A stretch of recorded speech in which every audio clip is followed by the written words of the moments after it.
আমার দেশের মা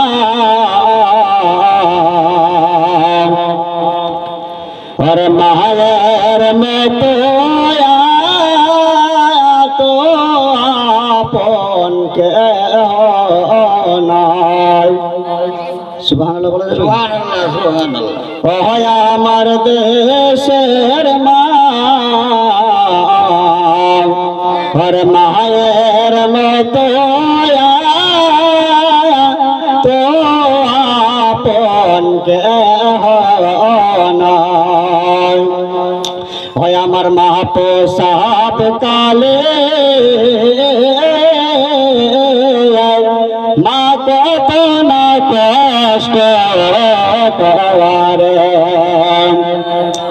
মায়ের আগ পাঠাকে কবরেতে আগ পাঠাকে জমিনে और मायर मतो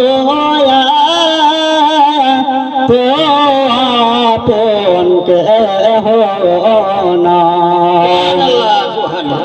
अच्छा बाप मायर मतन आपन केउ होबे बाप না এই মা যদি কাউকে একবার মুসলমান বদদোয়া করে যায় তো তার মুসলমান জীবন একদম বরবাদ কি বাপ ঠিক নেই একবার যদি মা মুখ দিয়ে বলে দেয় বদদোয়া করে ছেলের জন্য তো আর জীবনটাই মুসলমান বরবাদ তো যাক টাইম অল্প মুসলমান জীবনের দিকে চলে যায় সত্য একটা ঘটনা আল্লাহর নবীর একজন প্রিয়তম সাহাবা ছিল হযরতে আলকামা নবী মুস্তাফার এত প্রিয় সাহাবী ছিল তো আলকামা মুসলমান নবীর খুব প্রিয় সাহাবী ছিল তো আলকামা বিবাহ শাদী করার পরে আলকামার স্ত্রীর সঙ্গে আলকামার মায়ের একটু কথা কাটাকাটি হলো তো আলকামার মা আলকামাকে গিয়ে বললো ওগো বেটা আলকামা তোমার বউয়ের সঙ্গে আমার ঝগড়া হয়েছে 3 দিন ধরে আমার সঙ্গে কথা বলে না তুমি একটু ন্যায্য বিচারটা করে দাও তো হযরতে আলকামা মুসলমান যেন ন্যায্য বিচার করে দেয়নি তো আলকামার মা বলেছিল যে মরণের শেষ টাইমে তোর মুখ দিয়ে কলমা জারি হবে না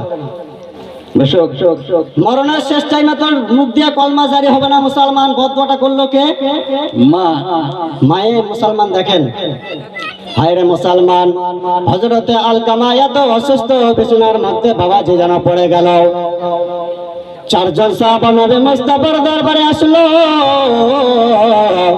আসার পরে বলে ইয়া রাসূলুল্লাহ ইয়া হাবিবাল্লাহ গো নবীজি আপনার প্রিয়তম সাহাবে হযরতে আলকামা মৃত্যু সজ্জায় পড়ে আছে অসুস্থর মধ্যে আছে আল্লাহর নবী জিজ্ঞাসা করলো আলকামা কেমন অসুস্থর মধ্যে পড়ে আছে একটু বলো চারজন সাহাবা হযরতে ওমর হযরতে আলী হযরতে আবু বকর হযরতে ওসমান গনি নবী মুস্তাফাকে বলতে আরম্ভ করে দিল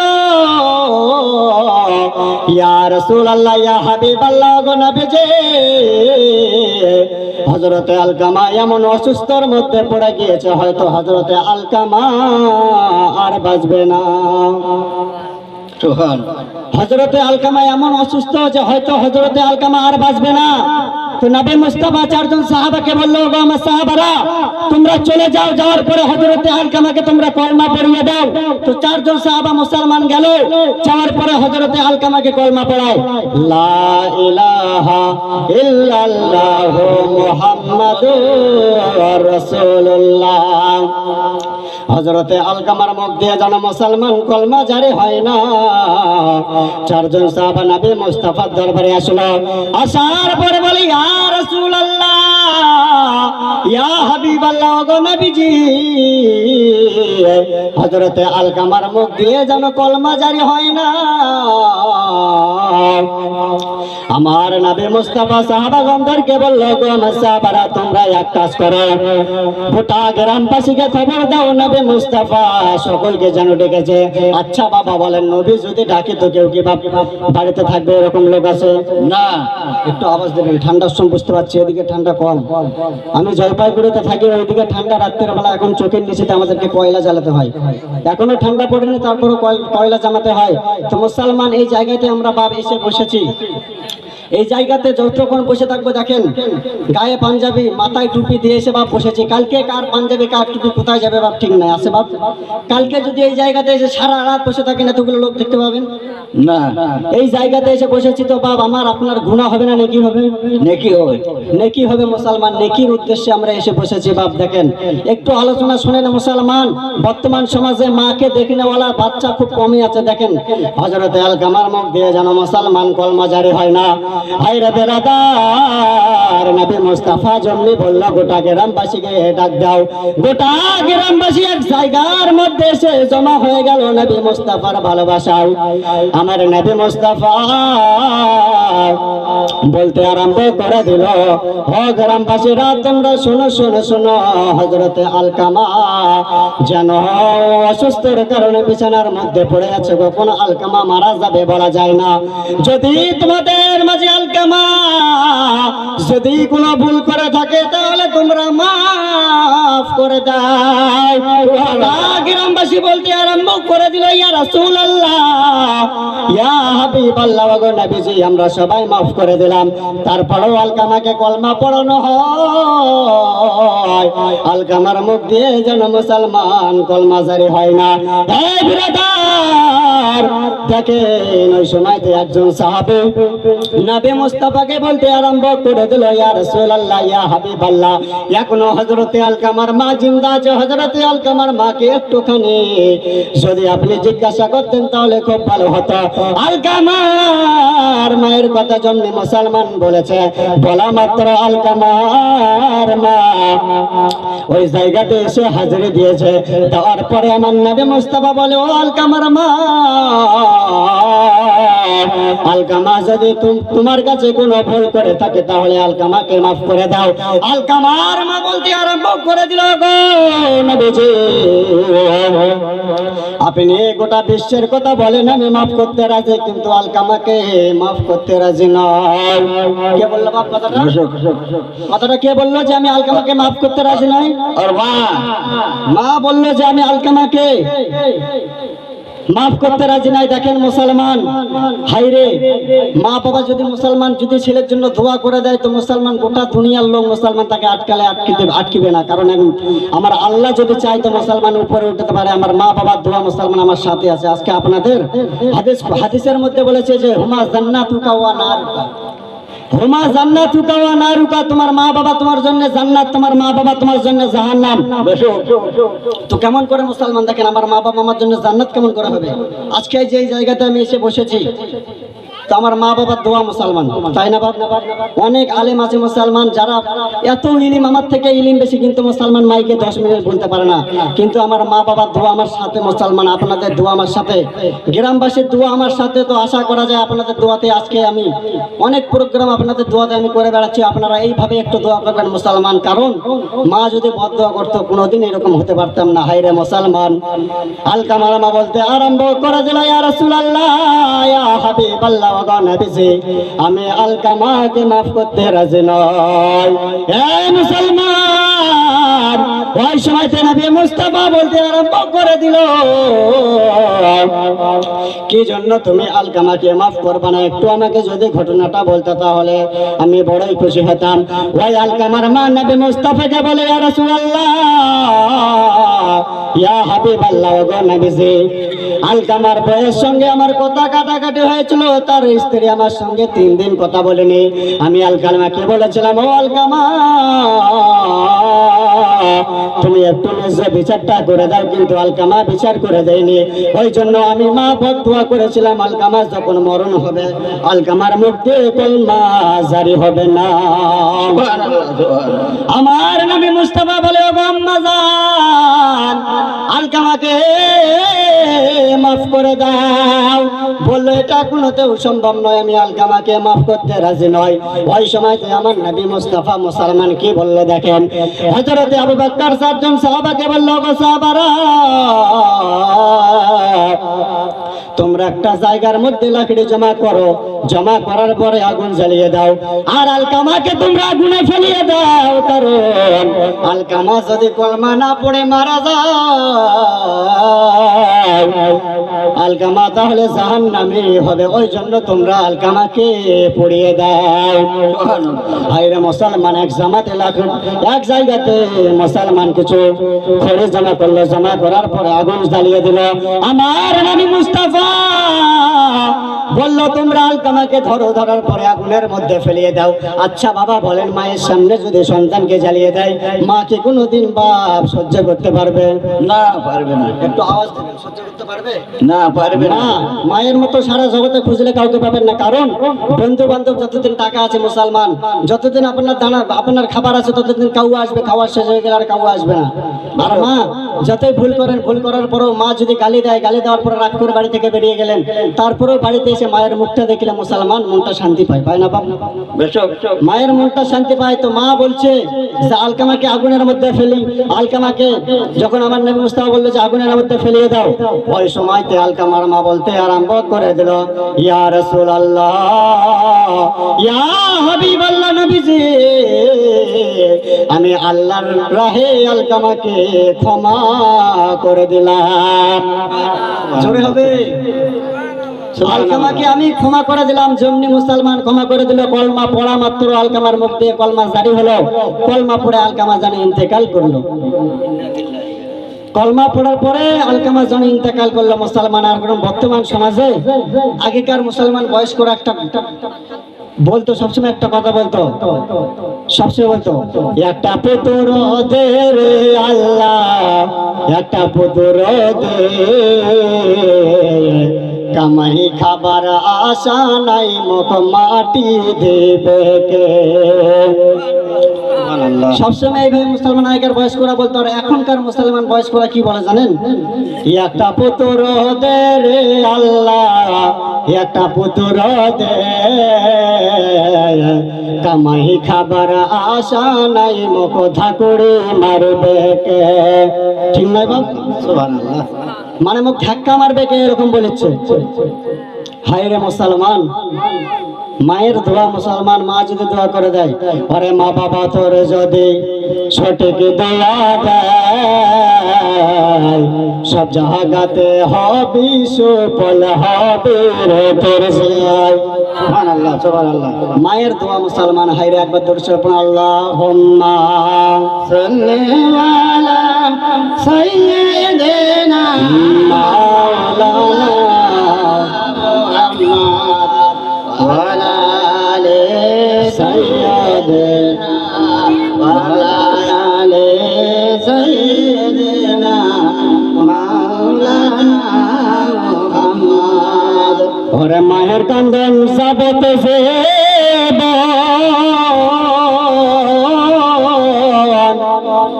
দুই চার মাসে মনের কান্দন রে, ঘরের পরে বাইরের কান্দন কয়েকদিন পরে থাকে না। দুঃখের দরদে আমার জন্ম দুঃখী মা। একটু সাথে সাথে বলবেন যে দুঃখের দরদে আমার জন্ম দুঃখী মা। একটু সাথে সাথে বলবেন না বাবা? একটু কষ্ট করে বলেন, কারণ কাল কিয়ামতের ময়দানে হতে পারে আপনার এটাই নাজাতের জারিয়া হতে পারে। কারণ দুনিয়াতে যত ইবাদত করেন মুসলমান, একটা ইবাদত যদি আমার আল্লাহ কবুল করে নাই, তো ওই একটা ইবাদতের বিনিময়ে মুসলমান আপনাকে জান্নাতে করে দেবে। আজকে আপনি 40 বার হজ করলেন মুসলমান, মা বাবাকে কষ্ট দিয়ে হজ করলেন মুসলমান, হজ হবে না ব্রাদার। দেখেন একজন হাজী সাহেব 39 বার হজ করেছে। কয়বার? 39 বার হজ করেছে। 40 বারের বেলা যখন হজ করতে গিয়েছে মুসলমান, তো আল্লাহ পাক খানায় কাবার সামনে দাঁড় হয়ে বলছে, ওগো রব্বুল আলামিন, আমি তো 39 বার হজ করলাম, এবার আমার 40তম হজ, আমার হজ কি কবুল হয়েছে? তো মুসলমান যা ঘটনাটা বলবো, আগে গজলটা বলে একবার মহব্বতে বলেন, হাত উঠে, ইয়া রাসূলুল্লাহ, ইয়া রাসূলুল্লাহ, ইয়া হাবিবাল্লাহ, ইয়া হাবিবাল্লাহ, নারে তাকবীর, নারায়ে তাকবীর, নারে তাকবীর, নারায়ে তাকবীর। ওরে মাহের কান্দনে যাবতে সে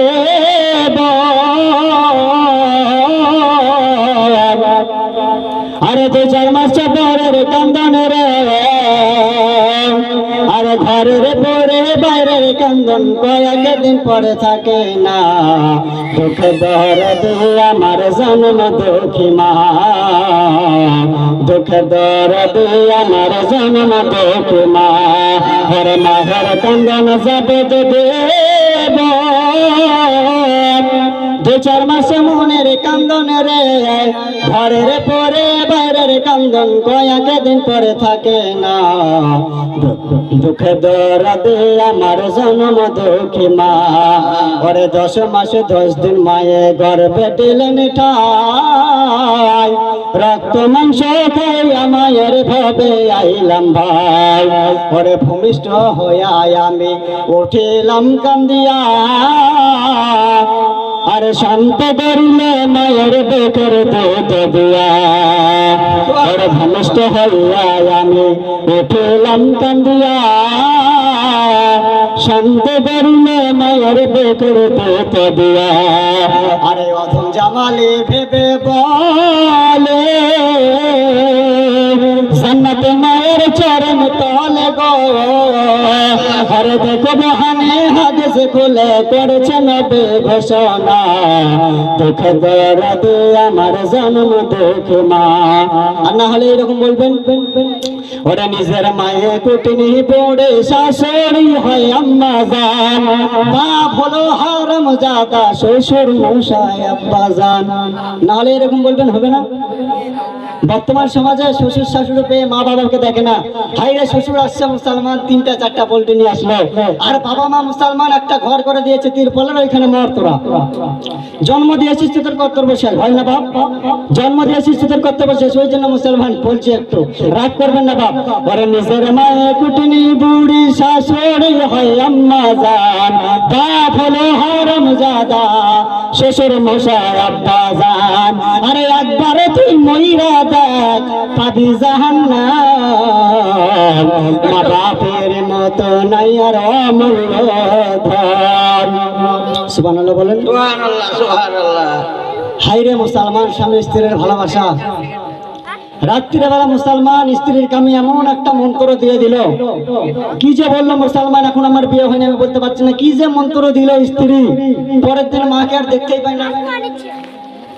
মার মুখ দেখিলে মুসলমান মন খারাপ, মার মুখ দেখিলে ঝগড়া লেগে যায়। ফোন করেছে তো হাই হাই করে কান্না করছে, বলছে কি হয়েছে রে, কান্না করিস কেন? তোমরা থুয়ে গেছে না, বুড়াও জ্বালায় বুড়িও জ্বালায়, তোমরা থুয়ে গেছেন বুড়াও জ্বালায় বুড়িও জ্বালায়। এই কথা শুনে বাইরে থেকে চাংড়া আসছে। আসার পরে রাত্রেবেলা ঢুকছে, মা দেখতে পায়নি, মা শরীর অসুস্থ।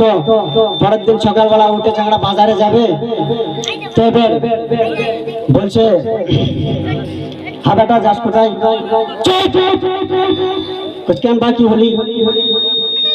তুই বেলা মোর বউ দেখতেই পাস না, তুই বেলা মোর বউ দেখতেই পাস না। হারিয়ে মুসলমান আমরা দেখেন, যখন ফাঁকা ছিল না তখন যখন আসতে দিত না তখন খালি হাই হাই করি, আর যখন এখন ফাঁকা আছে এখন আমরা কেউ আসি না। কি বলেন তো? লকডাউনে যখন 3 জনের বেশি মসজিদে আসতে দিত না, খালি নামাজি যে ইমাম সাহেব আমি 5 ওয়াক্ত নামাজ পড়ি আমি আগে যাব, ওরা পড়ে না, ওদেরকে পরে রাখেন, বয়স্ক গুলোকে পরে রাখেন, ওদের নামাজ পড়ে কোনো লাভ হবে না। আর এখন ফাঁকা আছে, এখন নামাজে খোঁজ করে পাওয়া যায় না। আল্লাহ পাক রব্বুল আলামিন কোরআন শরীফের মধ্যে ঘোষণা দিয়ে বলে ওয়াকিমুস সালাত, তোমরা নামাজ কায়েম করো। মুসলমান আমরা নামাজ কায়েম করি না, আমরা নামাজ পড়ি না। তারপরে যদি জিজ্ঞাসা করি যে হ্যাঁ চাচা নামাজ পড়ে না কেন? বলছে নামাজ পড়ে না তো কি আছে, ইমানটা তো ঠিক আছে। হয় না বাপ? নামাজ পড়ে না তো কি হয়েছে, ইমানটা তোমার ঠিক আছে গে। তোর কোন ইমাম রে বাপ? আর ইমানটা কোন ইমাম যে সেই ইমান ওকে নামাজে নিয়ে যেতে পারে না, ওটা কোনো ইমান হলো বাপ? বলেন তো। হায়রে মুসলমান একটু স্মরণ করেন, নামাজ রোজা বাপ আমরা যেন সবাই পড়ে, কারণ কবরে গেলে মুসলমান আমার আপনার জন্য ওই নামাজ মুসলমান সঙ্গে সাথে হবে বেরাদার মিল্লাতে ইসলামিয়া। তাই বেরাদার মিল্লাতে ইসলামিয়া একবার দর্শক আল্লাহুম্মা সাল্লি আলা সাইয়্যিদিনা মাওলানা মুহাম্মদ ওয়া আলা আলি সাইয়্যিদিনা ওয়া আলা আলি সাইয়্যিদিনা মাওলানা মুহাম্মদ। তো বেরাদার মিল্লাতে ইসলামিয়া মা বলছে বেটা যাস কোথায় রে? তো চুপ চুপ চুপ, তুই আমার বউকে গাল দিস কেন? না বাবু তুই কিছু কও না। বলছে না তুই কোষ, মুখ ফোন করে কইছো ওই জন্য আমি বাইরে থেকে এসে বাড়ি। বলছে না আমি কিছু কও না। তুই চাংড়া ফের কাতর সরে বলছে মা গো মা আমার বউকে কিছু বলো না, বউকে কিছু বললে মা গো আমার দেখা পাবা না, মা গো মা আমার বউকে কিছু বলে না। যে আমার একলা বাপের একটাই নিয়ে পেয়েছি সোনা দানা, চলে গেলে সব যাবে যে কিসে পাবো না। হায়রে মুসলমান, দুনিয়ার ধন দৌলত দিয়ে আজকে আমরা এত মারামারি করি, এত কাটাকাটি করি, কিন্তু একবারও মুসলমান কবরের কথাকে স্মরণ করি না। আপনাদের সম্মুখে ওয়াজটা রেখেছিলাম যে হাজী সাহেব 40 বার যখন হজ করতে যায় তো আল্লাহ পাক রব্বুল আলামিনকে বলে, ওগো রব্বুল আলামিন, ও আমার যুবক ভাইয়েরা একটু বসলে কি ক্ষতি হবে বাপ? দাঁড় হয়ে না থেকে বাপ, দাঁড় হয়ে থাকলে পা ব্যথা হয়, একটু যদি বসে থাকেন তো ভালো হয়। মুসলমান একটু বসেন না বাপ, অনুরোধ করে ভাইয়েরা আমার একটু বসেন। আপনাদের সম্মুখে টাটকা একটা ওয়াজ আছে, মুসলমান শুনিয়ে যাব। 40 বার জন্য হজ করতে গেল হাজী সাহেব আল্লাহ পাক রব্বুল আলামিনকে জিজ্ঞাসা করে, ওগো রব্বুল আলামিন একটু আমাকে বলে দাও আমার হজকে তুমি কবুল করেছ? আল্লাহ পাক রব্বুল আলামিন জিবরিল আলাইহিস সালাম কে বলল, জিবরিল যাও যাও যাও ওই হাজী সাহেবকে গিয়ে বলে আসো আমি তার একটা হজ কবুল করিনি, তার জিন্দেগীর একটা ইবাদত কবুল করিনি। জিবরিল আমিন গিয়ে বলল, জিবরিল আমিনকে বলছে, জিবরিল আমিন তুই বাপ। হাজী সাহেব বলছে, জিবরিল আমিন তুই বাপ। বলছে কেন? আমি ডাইরেক্ট আল্লাহর কাছে শুনতে চাই। হাজী সাহেব বলতে আরম্ভ করে দিল, ওগো রব্বুল আলামিন আপনি নিজে আমাকে বলেন। আল্লাহ পাক রব্বুল আলামিন গায়বী আওয়াজ দিয়ে বলে, ওরে হাজী সাহেব শুনছেন, এবার দিয়ে তোর 40 বার হজ, কিন্তু আমি আল্লাহ তোর একটা হজ কবুল করিনি। কেন? বলতে আরম্ভ করে দিল, যখন তোর 17 বছর বয়স ছিল তোর মাকে 2 লাখ মেরে প্রথমবার হজ করতে এসেছিল, তোর মা তোর জন্য বাধা পেয়েছিল, ওই জন্য আমি আল্লাহ তোর একটা ইবাদত কবুল করিনি। সুবহানাল্লাহ। ওই জন্য আমি আল্লাহ একটা ইবাদত কবুল করিনি। হায়রে মুসলমান, আপনাদের কাছে আমি বারবার অনুরোধ করি, যতই দিন কাতারের সাথে যাবেন মুসলমান, স্বামী স্ত্রীর মহব্বত, মুসলমান ভালোবাসা অন্য একটা ভালোবাসা। কিন্তু মুসলমান একটা জিনিস চিন্তা করবেন, যে বাবা মার জন্য দুনিয়াতে এসেছেন, যদি ওই বাবা মাকে বাবা ভুলে যান, তাহলে যখন আপনার বয়স হয়ে যাবে আপনার ছেলে মেয়ে ওই রকম কাজ করবে। जैसे करेंगे वैसे करेंगे ना माने तो करके देख, জান্নাত পেয়ে দুজক পেয়ে না মানে তো মারকে দেখ, তো যেমন করবেন তেমন ফল পাবেন। আর আমরা মুসলমান এখন এমন হয়ে গিয়েছি, হায়রে বাপ কি বলবে, একটা লোক জীবনে কোনোদিন নামাজ পড়েনি, প্রথম দিন নামাজ পড়তে গিয়েছে, অজু টজু করে আগে গিয়েছে নামাজ পড়তে, যেমনি মুসলমান নিয়াত বেঁধেছে তো মুসলমান তার ছেলে গিয়ে বলছে, আব্বা তুই নিয়াত করলু, এলানে গরুটা মারা গেল, এলানে গরুটা মারা গেল। তো লোকটা নামাজ টামাজ পড়ে এসে বাড়িতে এসে চিন্তা করে, হাই বাপ প্রথম দিন আজকে আমি নামাজ পড়লাম আর গরুটা মারা গেল, কি ব্যাপার? তো বাড়িতে একটা পোষা বিলাই ছিল, ওকে খাবার দেয়নি, তো ওর কাছে এসে খালি ঘুচুর ঘুচুর করছে আর ম্যা ম্যা করছে, বুঝলেন? তো কাছে মই এখানে নিয়াত বান্ধা মাত্র গরুটা মরছে, মই খালি যদি অজু, তুই তো অজুটার ভর সইবেন নয়, নিয়াত করা মাত্র গরুটা মরছে, তুই অজুর ভয় সইতে পারবি না, খালি যদি অজু করি তো তোর ফটল তুলে যাবে। তো আমাদের মুসলমান ইমান এমন, দেখেন যে তোর অজুরও ভয় রাখবে না। হায়রে মুসলমান, একজন লোক নিয়াত করেছে যে এতদিন ধরে হয় ফাঁদ পাতে, বুঝলেন, কোনোদিনও তার ফাঁদে বগ ধরে না, কোনোদিন বগ লাগে না। তো আজকে জাল লাগিয়েছে, নিয়ত করেছে যে আজকে যদি বগ লাগে তো আমি 5 টাকা মসজিদে দান করবো। কয় টাকা? 5 টাকা। 5 টাকা মসজিদে দান করবো। তো মুসলমান বলা মাত্র লাগিয়ে দিয়ে বাড়িতে এসে একটা বগ লেগে গিয়েছে। মুসলমান দেবের বাড়ি ওলি, সব থেকে বড় ওলিকে বলেন তো বাপ, সব থেকে বড় ওলিকে? আব্দুল কাদের। সব থেকে বড় ওলি হলো মুসলমান বাড়ি ওলি, তাই না? সব থেকে জবরদস্ত যদি ওলি থাকে তো বাড়ি ওলি বাপ, বাড়ি ওলির মতো ওলি নাই, কারণ বাড়ি ওলি যা বলবে তাই করতে হবে। তো বাড়ি ওলি বলছে এবার যে যাও তো মনে হয় বগ লেগেছে আজকে, তো হ্যাঁ, বাড়ি ওলির কথা শুনে চলে গেছে, দেখছে হ্যাঁ বগ লাগছে। তো বগটা কুলায় হাতে ধরেছে আর বলছে, মই নিয়াত করা মাত্র বকটা লাগে গেল, তো বকটা তো আপন ইচ্ছে লাগিয়ে তো মুই ফিরকেন 5 টাকা দেবার যা মসজিদে, আর বলা মাত্র বকটা উড়ে পালিয়েছে। তো বলছে, হায় আল্লাহ তুই আবার কাজাকো নাই শুনিস, তুই আবার এর কি ফাজলামি না শুনিস, তো আল্লাহ কি এর কি মানবে বাপ? না, আল্লাহ এর কি মানবে? হায়রে মুসলমান, দাদু আর নাতি গিয়েছে ওয়াজ শুনতে, এবার মৌলভী সাহেব ওয়াজ করেছে যে মেয়েদের পর্দা মাথা থেকে নিয়ে পা পর্যন্ত, আর ছেলেদের পর্দা কোমর থেকে নিয়ে, মানে গলা থেকে নিয়ে হাঁটু নিচে পর্যন্ত। ওয়াজ শুনে মাঘ মাসের ঠান্ডা, দাদু আর নাতি ওয়াজ শুনে আসতেছে, তো আস্তে আস্তে মাঝখানে একটা নদী, নাতি গেছে সুট পরে, দাদা গেছে লুঙ্গি পরে। এবার কি করেছে, নাতি তো ভিজে মুড়ে পার হয়ে আসছে, আর দাদু যত পানিতে নামে তত লুঙ্গি টানে, টানতে টানতে একটা 7 সমুদ্র পার, টানতে টানতে 7 সমুদ্র পার। এবার উপরে উঠে নাতি বলছে, দাদু মোর তো সারা শরীর খান বুঝে গেল, তো একটাও নাই বুঝে, কি ব্যাপার? বলছে, হ্যাঁ রে দাদু, যত দূর আসছে তত দূর আমি লুঙ্গি উঠেছি, তোমার ভিজবে কেমনে? তো দাদু কে বলে না, মৌলভী সাহেবটা ওয়াজ করলে যে ছেলেদের পর্দা গলা থেকে নিয়ে হাঁটুর নিচে পর্যন্ত। তো বসতে ফিরে ওয়াজখান আবার বাড়ি ধরে আসি, তুই এবার ওয়াজটা আবার শুনে আসছি, মুতে ওটি কোনে তুই আসছো।